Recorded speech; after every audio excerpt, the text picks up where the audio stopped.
আসসালামু আলাইকুম। এই মুহূর্তে সরকারি কর্মকর্তাদের পে স্কেল আন্দোলন কতটা যৌক্তিক? সরকারি কর্মকর্তাদের এই দাবি কি কেবল বিলাসিতা, নাকি সময়ের প্রয়োজনে এটি একটি অপরিহার্য অধিকার? সরকারি কর্মচারীদের পে স্কেল নিয়ে চলমান এই আন্দোলনকে মোটেও কোনো অন্যায় আবদার বলা চলে না, বরং এটি একটি ন্যায্য এবং সময় উপযোগী দাবি। দ্রব্যমূল্যের ঊর্ধ্বগতি আর জীবনযাত্রার ব্যয় যে হারে বেড়েছে, তাতে বর্তমান বেতন কাঠামো দিয়ে সম্মানজনক জীবনযাপন করা অনেকের জন্যই কঠিন হয়ে পড়েছে। রাষ্ট্রের উচিত ছিল অনেক আগেই এই ন্যায্য পাওনা নিশ্চিত করা, যাতে করে কর্মকর্তাদের রাজপথে নামতে না হয়। দুঃখজনক হলেও সত্য, সম্প্রতি এই আন্দোলনের সময় বেশ কয়েকজন ভাই আহত হয়েছেন। ন্যায্য দাবির জন্য আন্দোলন করতে গিয়ে রাষ্ট্রের সেবকদের এভাবে আহত হওয়া কোনোভাবেই কাম্য নয়। এ ধরনের অনাকাঙ্ক্ষিত পরিস্থিতি এড়াতে সংশ্লিষ্ট কর্তৃপক্ষের উচিত দ্রুত কার্যকর সংলাপে বসা।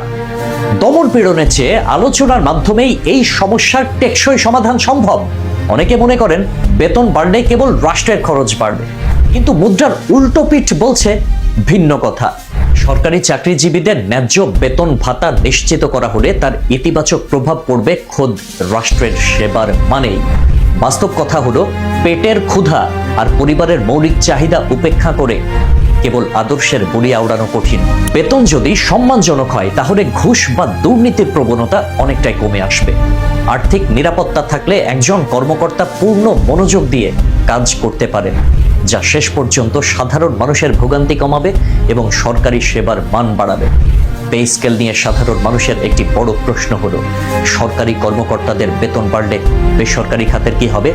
অনেকে মনে করেন সরকারি চাকরিজীবীরা অনেক সুযোগ সুবিধা পান, কিন্তু বাস্তব চিত্র সবসময় এমন নয়। অনেক বেসরকারি প্রতিষ্ঠানে একই পদে সরকারি চাকরির তুলনায় অনেক বেশি বেতন দেওয়া হয়। অভিজ্ঞ অনেকেই বলছেন, একজন মানুষ যখন বেসরকারি খাত থেকে সরকারি চাকরিতে যোগ দেন, অনেক ক্ষেত্রে দেখা যায় আগের সম্মানের বেতন স্তরে পৌঁছাতে তার 10 থেকে 12 বছর সময় লেগে যাচ্ছে। তবে এটাও অস্বীকার করার উপায় নেই যে বেসরকারি খাতের বড় একটি অংশ এখনো স্বল্প বেতনে কাজ করছে। কিন্তু 2015 সালের অভিজ্ঞতা আমাদের বলে, সরকারি পে স্কেল যখন পুনর্গঠন করা হয়, তার একটি পরোক্ষ ইতিবাচক প্রভাব বেসরকারি খাতের উপরে পড়ে।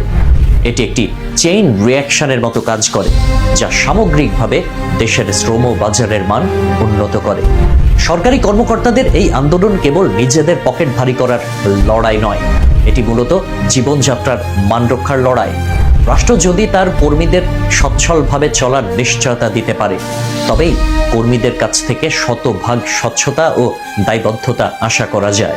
তাই আন্দোলনের উত্তাপ বাড়ার আগেই আলোচনার টেবিলে বসে একটি সম্মানজনক ও যৌক্তিক সমাধানে পৌঁছানোই হবে বুদ্ধিমানের কাজ। পরিশেষে বলা যায়, একটি দেশের প্রশাসনিক কাঠামো কতটা মজবুত হবে তা নির্ভর করে সেই কাঠামোর কারিগরদের জীবনযাত্রার মানের উপরে।